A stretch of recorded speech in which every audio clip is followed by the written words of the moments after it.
All right, so today we're going to try to figure out why we're so into these characters who are kind of like on the wrong side of things, you know? Like, why are we drawn to anti-heroes? Why do we sometimes even end up rooting for the guy who's, well, doing the bad stuff? Yeah, it's a question that's been around forever. People have been trying to figure that out for centuries.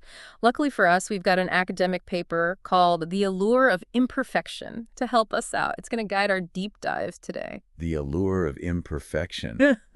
Sounds pretty interesting. Oh, yeah. Okay, but before we go full-on bad guy mode, I think we should maybe set the stage a bit. So, like, Well, what actually makes an anti-hero different from your typical good guy, knight in shining armor hero? right. Okay, so think about your classic heroes. You've got Superman, Wonder Woman, Harry Potter, that kind of thing. Okay, yeah. They all have this, like, really strong sense of morality, right? They're guided by it. They're always fighting for good and embodying all the ideals that, well, that we all kind of wish we had. But anti-heroes, they're different. They ditch the rule book. Like, Yeah. they don't even care about it. It's way more about self-interest for them. Could be revenge, sometimes even something darker. Yeah. Darker, like Walter White in Breaking Bad. Pure ambition, just taking over. Or Don Draper in Mad Men, always chasing success no matter what. Right, yeah. Definitely not your classic role models, that's for sure. But then, why are we so drawn to them? You know, is it just because they're edgy a little bit? Or is there something more? Yeah, it's definitely deeper than just being edgy. This paper, The Allure of Imperfection, suggests one reason is that we connect with anti-heroes because they're actually more relatable than those squeaky clean heroes. They've got flaws, they mess up, they struggle with all those darker urges that, let's be honest, I think we all have sometimes. And that makes them feel real, you know, Well, human. I get that. Yeah. Like, I could totally see that. Even though they might be doing things we wouldn't even dream of, there's a part of us that's like, oh, I get why they're doing that. You know, we recognize their struggles, their desires, even their flaws. Exactly. The study found that viewers actually often project their own insecurities onto these antiheroes. So they kind of create this like stronger emotional connection to the character because of it. Oh, interesting. I mean, think about it. It's so much easier to connect with somebody who's like wrestling with their demons than someone who seems to have it all figured out, you know? Yeah, for sure. But wouldn't you say that's kind of dangerous? I mean, if we're relating to these characters so much, aren't we basically giving them a pass for their bad behavior? Yeah, that's where things get really interesting. The paper calls this moral disengagement. Like we're actively finding ways to justify what the anti-hero is doing so we can still enjoy the show, the movie, whatever it is, without feeling too bad about it, without the guilt. I mean, look at Walter White again, right? At first, you totally sympathize with him because of his cancer diagnosis. He's just trying to help his family. But then as the show goes on, you realize it's becoming more about him. It's his ego. It's his ambition taking over. So they kind of trick us into rooting for them. Yeah, in a way, it's really clever how they do it, how these writers do it, how they make us connect with these characters. But isn't there also like a thrill to it? This, you know, watching them break all the rules? Oh, absolutely. It's totally like sneaking that extra cookie when you're not supposed to, except you're living it through the character. Oh, yeah. The power of what they call it, vicarious transgression. We get to experience all that excitement, all those impulses that we normally keep in check, but we get to do it through them. It's safe, but it's still exciting. Oh, it totally makes sense. Like when Don Draper lands that impossible client, you know, with a totally risky pitch, you're like, yes, he did it. But then you're like, wait, he's kind of a jerk? Right, exactly. And that's the thing with anti-heroes. They make you question everything. Yeah. Your judgments, your own sense of what's right and wrong, it's constantly shifting. You're asking yourself, am I okay with this? Do I actually like this guy? Is this even morally right? It's like they're holding up a mirror to our own internal struggles, you know, with good and bad, with right and wrong. Exactly. And that struggle, that like moral ambiguity, that's what keeps us hooked. We can't stop watching because it's more than just a story. It's like we're right there with them, grappling with these tough questions. Wow. It's engaging, it's powerful, and it makes you think. Yeah. Okay, so we're drawn to anti-heroes because, well, they're relatable in a way. They let us sort of live out our rule-breaking fantasies, you know, safely, of course, and they make us think about right and wrong. Yeah. But are anti-heroes like a new thing? Have we always been fascinated by the bad guys? Well, that's what's so interesting about all of this. The paper actually goes all the way back to ancient literature, tracing the history of the antihero. No way. So they've been around that long, huh? Oh, yeah, absolutely. Think about Thersites, for example, from Homer's Iliad. He's this Super outspoken, cynical guy, always challenging these heroic ideals that were like everywhere back then. Or Shakespeare, you've got Iago. Or Milton's Satan, incredibly complex figures who you're not sure if they're villains or not. There's just something so compelling about them.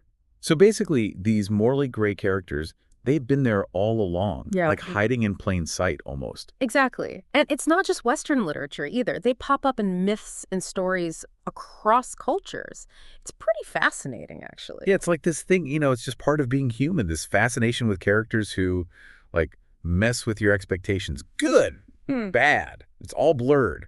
Absolutely. And then, as we get closer to modern times, the anti-hero gets even bigger, even Yeah. more prominent. Okay. Like in a lot of the 20th century novels, you've got Holden Caulfield in The Catcher in the Rye or Mersault in The Stranger. Yeah. They're alienated, they're cynical, just not really fitting into what society expects of them. I feel like big world events probably played a role in how antiheroes are shown, right? Yeah, that's a really good point. It's like they're reflecting what's going on. Take the hard-boiled detective, for instance, early 20th century. Those characters like Sam Spade or Philip Marlowe, they totally capture the whole mood of that time. After the war, everyone's cynical, disillusioned. And then you've got, like, the explosion of antiheroes in American comics in the 70s and 80s. Oh, yeah, totally. Like Wolverine, Punisher, Yeah. even Batman in a way. They're brutal sometimes, Yeah. morally complicated, definitely not playing by the rules of, well, the law, or even society for that matter. It was huge. And you're right, it mirrored what was happening in the real world. A growing sense that people just didn't trust authority anymore. Like, the old systems were broken. Think about it. It was post-Watergate. Vietnam was still fresh in everyone's minds.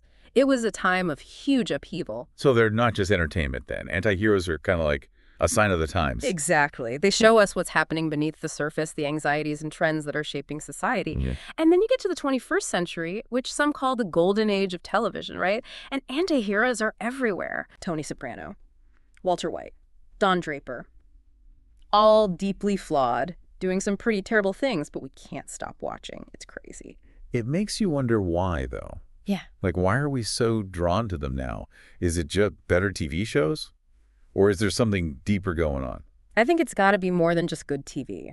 The paper makes a connection between this rise of the anti-hero and a growing distrust of institutions, like the government, corporations, that kind of thing. I mean, think about it. We've had financial crises, political scandals, wars that just drag on and on. It's not surprising that people are questioning things, questioning heroes even. Yeah, I mean, maybe we're just not so quick to believe in them anymore. And so we turn to characters who are more like us, I guess. More cynical, more skeptical, more likely to question everything. Right. Maybe, the world just feels more complicated these days, more ambiguous. Like there's not always a clear right and wrong. So maybe we connect with antiheroes because they reflect that. Like they're not pretending to have all the answers. And they're okay with operating in the gray areas where things aren't so simple. Exactly. They show us that even the so-called bad guys can have good moments, and even the good guys mess up sometimes. It's a more honest portrayal of the world, I think. And that could be a really nice change, actually, from all the noise out there telling us what to think, how to feel. Exactly. Anti-heroes challenge all that. They make us confront the difficult questions, the uncomfortable truths about ourselves and the world around us. And honestly, that can be really freeing. So maybe it's not that we're more cynical, but that we just want stories that are more real, more honest, less about good versus evil, and more about the messiness of life. Yeah, I like that. It speaks to what stories are all about, really. We need those stories that make us think, that help us understand the world, even the parts that are confusing or scary. And anti-heroes, with all their flaws, they often do just that. But it feels like sometimes we're surrounded by them, right? Not just on TV, but like in real life too. That's an interesting thought. Do you think maybe the lines between fiction and reality are getting blurry? Maybe. It's like we're constantly bombarded with news about corrupt politicians, greedy companies, people doing awful things. It's almost overwhelming sometimes. Yeah. It's almost like reality is copying fiction, Right. Maybe that's why we're so fascinated by antiheroes. They're a way for us to process all of that, all those anxieties about the world. It's like we can explore the dark side of human nature, but safely through these fictional characters. Yeah, that's a really good point. It's a way of facing our fears, our own demons, but without actually having to deal with them directly. It's like a release, right? Like a catharsis. We Yeah. get to experience that rebellion, that thrill of breaking the rules, seeing those empowered taken down, but it's all make-believe. Exactly. And maybe that's why people are so dedicated to these anti-hero stories. They really connect with them. They tap into something primal about us, I think. Our fascination with power, our desire for justice, all of that gets wrapped up in these narratives. It's like they're this funhouse mirror, right? Reflecting society back at us, but distorted, exaggerated. And yet they reveal these like uncomfortable truths about us too. That's a great way to put it. It makes you wonder about the role of the writer, the storyteller. Are they just showing us what we're already feeling, or are they the ones influencing how we see the world? It's like the chicken and the egg thing, right? Ha, Yeah. exactly. But, no matter the answer, one thing's for sure. Antiheroes, they grab our attention. They make us think about what it means to be human in all its complexity. They challenge us to question everything, like our ideas about good and evil, power and corruption, what it even means to be a hero. And maybe that's why, even though they're often doing things we wouldn't consider good, they're such a big part of our culture, Yeah. They're not going anywhere. Yeah. They remind us that the world's not a simple place. Easy answers are hard to come by. And even the most messed up people can surprise you. Absolutely. They have this way of reminding us that there's always more to the story. And more to ourselves, too. That actually brings up something else you mentioned earlier, this whole idea of the evolving hero. Yeah. How the idea of heroism has changed over time. Can you talk more about that? Yeah, definitely. I mean, if you think back to ancient literature, heroes were all about physical strength. Courage in battle, they had to be honorable and chase glory, like Achilles or Beowulf, larger-than-life figures, embodying what people valued back then. Right, the classic warrior hero defeating monsters and winning wars. Yeah. But then that changed, right? It did. It evolved. Societies change, and so do their ideas of what a hero should be.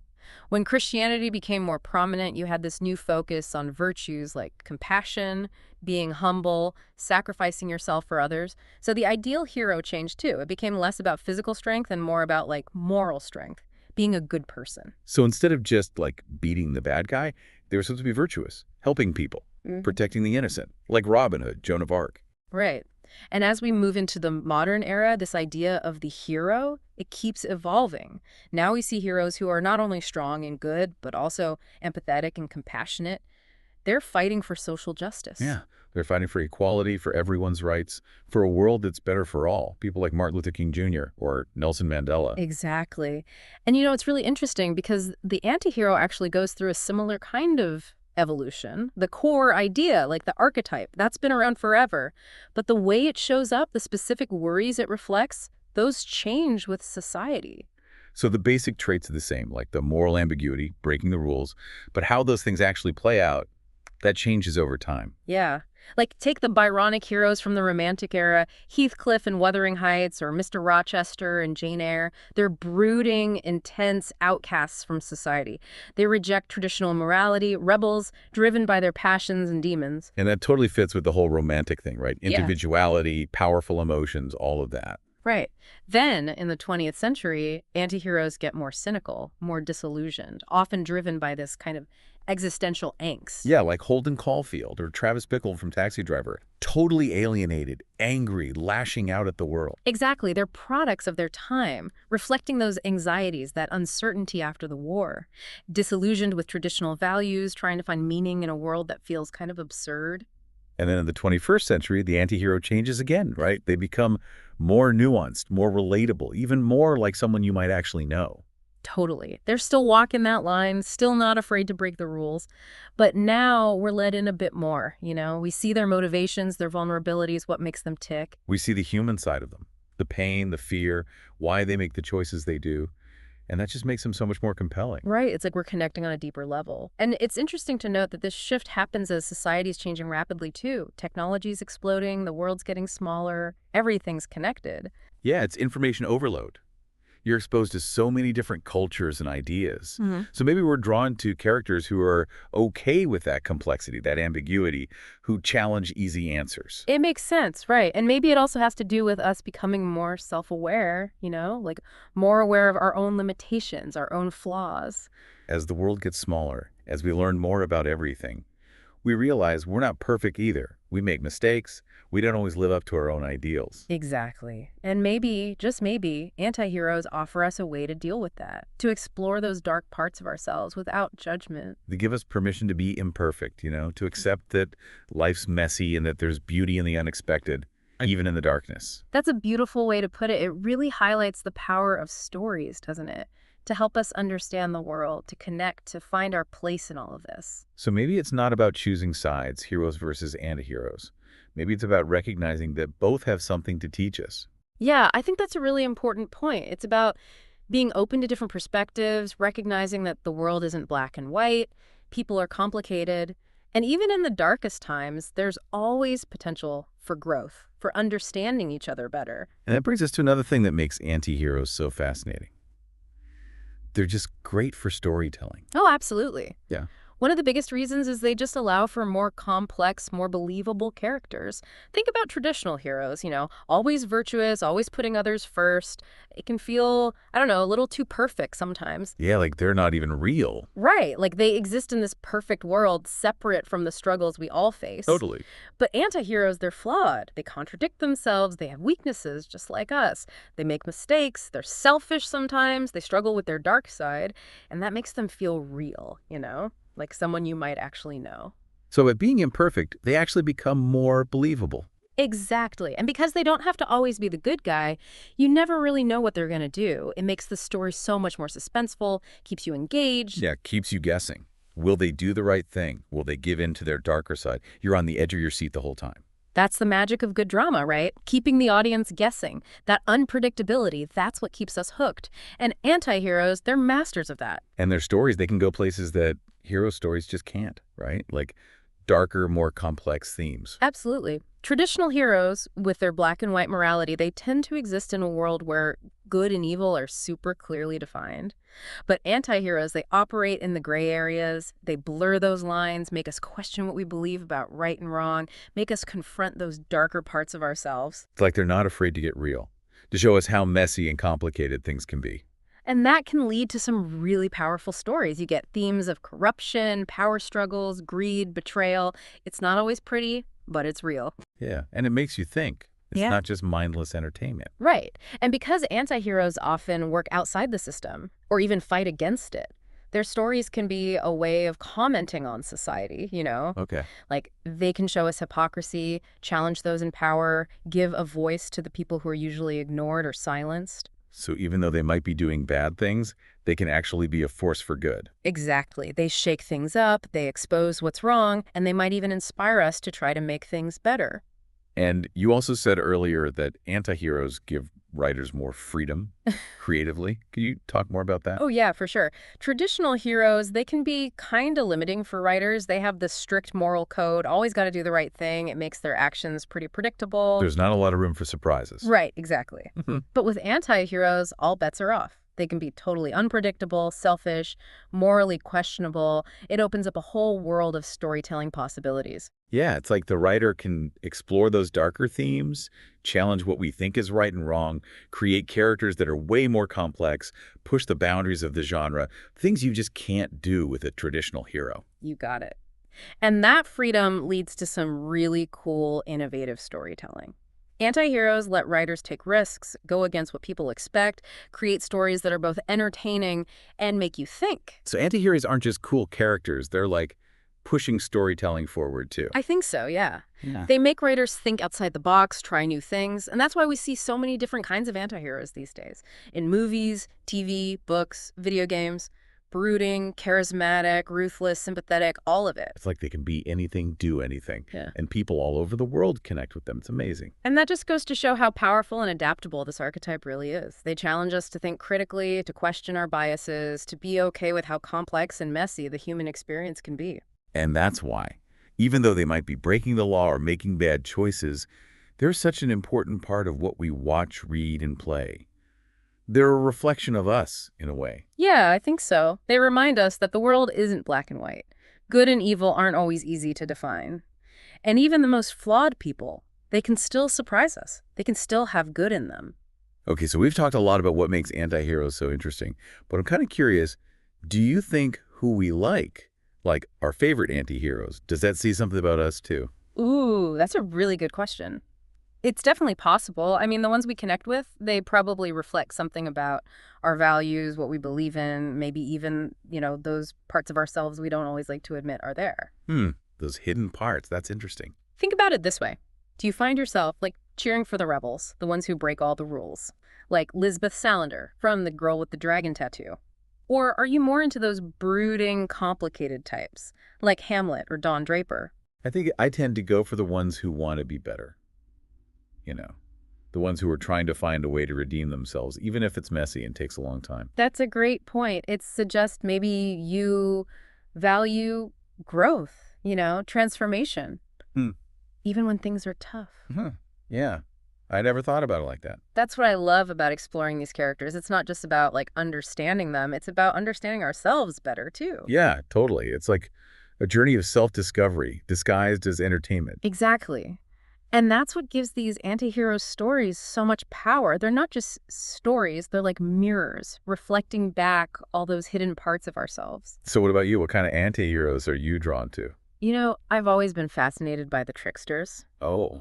The ones who operate outside the system, who poke fun at authority, who just shake everything up, like Loki from Norse mythology or even Bugs Bunny. Oh, interesting. Yeah. Yeah, they're fun. You never know what they're going to do next. And they make you laugh because it's like, who made these rules anyway? Right. They remind us that sometimes you got to bend the rules, outsmart the system, find your own way. It's like they're giving us permission to be different, to question things, to not just follow along blindly. And that's why I think these trickster figures have been around for so long in so many cultures. They represent that part of us that wants to rebel, to create something new, to change things. Well, as we wrap up our deep dive into the world of anti-heroes, I want to leave our listeners with something to think about. Think about those anti-heroes you're drawn to, the ones that really stick with you. What do their stories tell you about yourself, about what's important to you? And maybe even more importantly, what do they make you want to do? Do they make you want to challenge things, to fight for what you believe in, to make the world a little better, even in your own way? Because that's the real power of stories. Right? They can change us. They can help us understand who we are, understand the world around us, and see that things can be different. So be open to the complexity. Don't be afraid of those gray areas. And who knows, you might just discover something amazing about yourself along the way. That's it for our deep dive into the amazing world of anti-heroes. Thanks for joining us on this exploration. Until next time, keep questioning, keep challenging, and keep those flawed, fascinating characters close to your heart. They remind us that even when things are tough, there's always hope.